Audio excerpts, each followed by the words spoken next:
يسعد فؤادي كلما ذكر الحبيب ترنما ذاك الذي رب العلا صلى عليه وسلم. Maka pada kesempatan ini saya akan menyebutkan perbedaan antara karamahnya Allah dan kesaktian syaitan. Apa bedanya antara karamah Allah? Kalau lihat orang punya kelebihan, ini dia wali atau syaitan, wali Allah atau wali syaitan, maka saya akan sebutkan beberapa perbedaan. Yang pertama para hadirin, karamah para wali disebabkan keimanan dan ketakwaan. Sedangkan keajaiban dan keluar biasaan yang merupakan bantuan syaitan disebabkan hal-hal yang merupakan hal-hal yang terlarang. Oleh karenanya kalau ternyata kesaktian tersebut disebabkan perkara-perkara yang disenangi oleh syaitan seperti kesyirikan atau kemaksiatan atau kebid'ahan, maka itu bukan karamah. Maka itu bukan karamah. Misalnya ada orang sakti tapi harus syaratnya harus misalnya mencuri beras, harus mengambil beras curian, maka dia pun sakti. Kemudian dia makan 2 butir beras tapi harus beras curian, maka ini bukan dari Allah tapi dari jin, dari syaitan. Contohnya dengan kebid'ahan, hati-hati. Banyak orang juga dapat karamah dengan kebid'ahan, bukan karamah dari Allah Subhanahu wa taala, dari syaitan. Dan saya pernah mengalami di sini, saya berhadapan dengan seorang orang tersebut sekarang sudah menjadi ustadz. Ya. Ustadz Masya Allah dikenal, namun saya tidak mau sebutkan namanya, nanti dia malu. Teman saya di Madinah, bukan Ustadz Ahmad Zinun ya, bukan. Nanti kira bukan. Ustadz tersebut pernah bilang sama saya, Firanda tolong ruqyah saya. Dia terganggu, maka saya pun baca Al-Quran. Maka dia pun kepanasan. Saya bilang, kok kenapa ini kepanasan? Saya terganggu. Sejak kapan? Dia bilang dulu, waktu zaman-zaman jahiliyah, dia ingin cewek-cewek suka sama dia. Maka dia pun baca surat Yusuf. Supaya kan Nabi Yusuf kan tampan kan? Supaya dia juga tampan, disukai oleh para wanita. Bayangkan dia baca surat Yusuf dengan niat agar disukai wanita, malah kemasukan jin. Padahal Al-Quran mengusir jin atau tidak? Namun tatkala niat dia adalah bid'ah, salah, malah kemasukan jin. Saya tidak tahu sekarang dia sudah sembuh atau belum. Tapi saya lihat dia sekarang sering berdakwah, alhamdulillah, dan banyak yang hadir pengajiannya. Ya, namun saya tidak enak mau nanya-nanya. Jinmu masih ada atau tidak? Tapi saya dulu ruqyah dia. Artinya bayangkan dia kemasukan jin gara-gara bid'ah. Contohnya lagi, saya pernah menghadapi waktu saya sama Ustaz Abu Sa'ad. Kebetulan ada orang yang kemasukan jin, Ustaz Abu Sa'ad ngeruqyah. Orang ini ternyata kemasukan jin gara-gara apa? Gara-gara baca ayat kursi. Ayat kursi yang harusnya mengusir jin, dia baca, ada dalam buku dia baca, barang saya baca ayat kursi dalam waktu 7 hari 7.000 kali, kalau enggak salah 700 kali, saya lupa. Maka akan begini-begini. Ternyata dia baca sampai pada titik terakhir malah kemasukan jin. Kenapa? Karena itu bid'ah yang dia lakukan. Sehingga banyak orang yang punya kesaktian dengan zikir-zikir khusus. Ini zikir-zikir bid'ah ini akan mendatangkan jin. Kalau ada orang tidak sakti gara-gara baca misalnya apa tertentu, yakinlah itu dalam dirinya ada jin. Baca Quran dia akan kepanasan. Makanya saya katakan, kesaktian-kesaktian tersebut terkadang diperoleh dengan kesyirikan, terkadang dengan kemaksiatan, ya, terkadang dengan apa? Kebid'ahan. Ini semua dicintai oleh syaitan dan bisa mendatangkan kesaktian. Adapun karamah yang asli tidak perlu begitu-begitu. Yang penting bertakwa, salat malam, maka tiba-tiba Allah berikan karamah. Yang kedua, di antara perbedaan antara karamah dengan ilmu sihir, karamah tidak bisa dibatalkan dengan bacaan apa saja, tidak bisa dilawan. Adapun kesaktian bisa dibatalkan dengan macam-macam. Oleh karenanya, kalau Allah sudah kasih karamah, tidak ada yang bisa batalkan karamah karena dari Allah Subhanahu wa taala. Tapi kalau ilmu bisa dibatalkan, bisa kalah. Ilmu itu bisa kalah. Makanya saya dulu sering hadir acara akrobat. Misalnya anaknya dimasukkan dalam box, dalam karton, kemudian ditusuk pakai apa?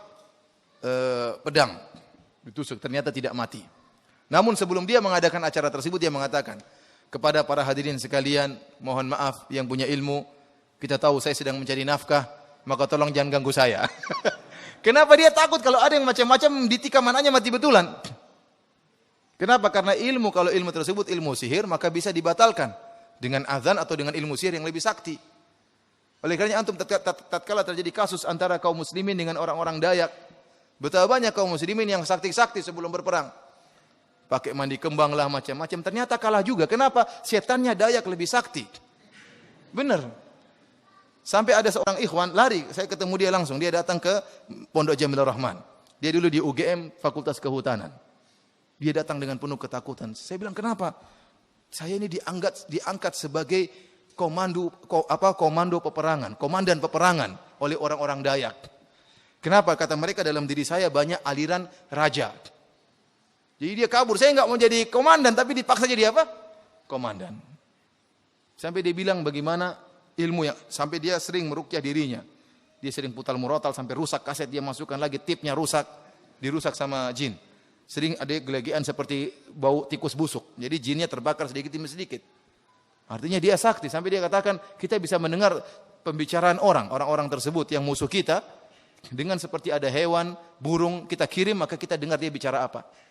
Artinya saya katakan kalau memang ilmu yang dimiliki oleh kaum muslimin tadi untuk berperang adalah dari karomah dari Allah, maka tidak mungkin kalah. Tidak mungkin apa? Kalah. Namun itu bukan dari Allah, dari jin juga. Maka tatkala bertemu dengan jin yang lebih sakti, ya kalah dia. Karena enggak bisa. Sampai saya ketemu dengan saudara-saudara kita yang berjihad dari Ambon, waktu belajar kan waktu itu ada pendidikan para dai, orang-orang Ambon yang berperang didatangkan ke Pondok Jamilur Rahman, kemudian kita ajari. Ya. Mereka cerita bagaimana tatkala kita berperang, tahu-tahu orang-orang kafir itu mengeluarkan cewek-cewek telanjang bulat di depan kita. Kenapa? Karena mereka tahu orang-orang Islam punya ilmu kebal. Namun kalau jinnya lihat cewek telanjang, jinnya kabur semua. Jadi enggak kebal lagi. Benar ini? Jadi begitu mau perang kan kebal, tung kan gini. Oh, ayo gini, orang kafir juga takut ini, kebal. Makanya dikeluarkan cewek-cewek telanjang, sudah enggak kebal lagi, jinnya kabur. Jinnya sampai diketahui oleh orang kafir ilmu-ilmu seperti itu.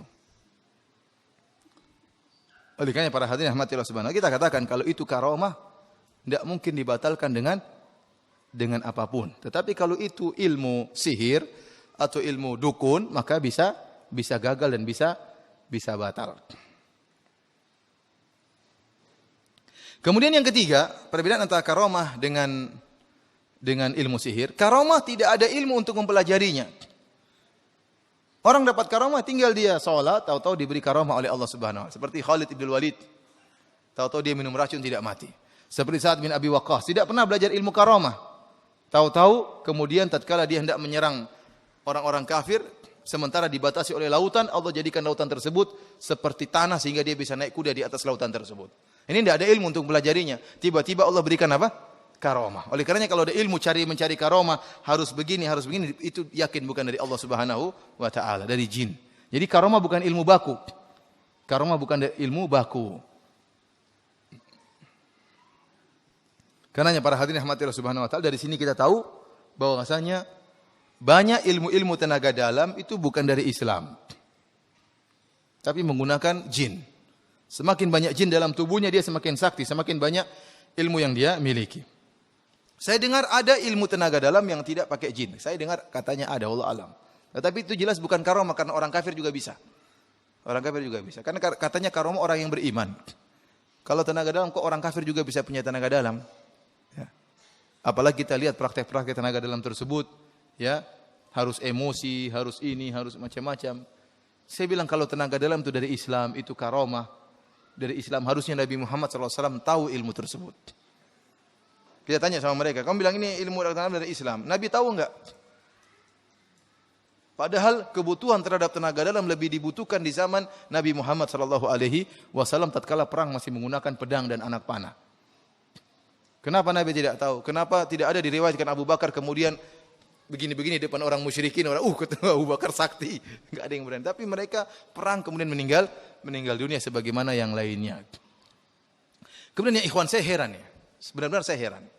Kita ini Indonesia ini banyak sekali yang sakti, banyak atau tidak? Banyak, ilmu-ilmu banyak. Namun dijajah Belanda 350 tahun.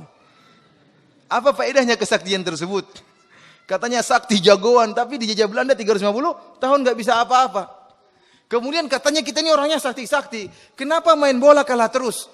Padahal kan gampang, tinggal tiup cingkan lagi. Harusnya kan bisa itu. Enggak usah ilmu jauh-jauh, bikin bola itu masuk gawang saja. Masa enggak bisa? Seluruh dukun Indonesia sudah berkumpul. Biar kemudian bolanya yang ditangkap, nyeles ke sini. Harusnya kan bisa, tapi enggak ada yang bisa. Kenapa? Karena setan punya kode etik. Untuk begini-begini enggak bisa dia, oh ini enggak bisa. Pikirnya aneh, buat apa kalau gitu kesaktian-kesaktian tersebut? Buat apa?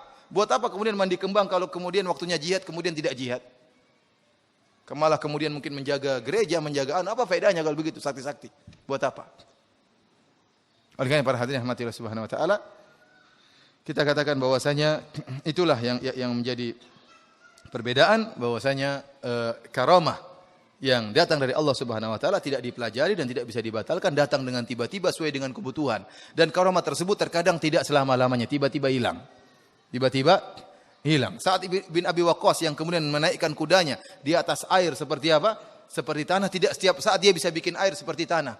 Tiba-tiba Allah bikinkan dia, tahu-tahu kemudian dia bisa berjalan. Karamah dari Allah Subhanahu wa taala. Khalid bin Walid bukan tatkala minum racun tidak meninggal, bukan berarti kalau setiap saat dia minum racun tidak meninggal, tidak. Saat itu saja.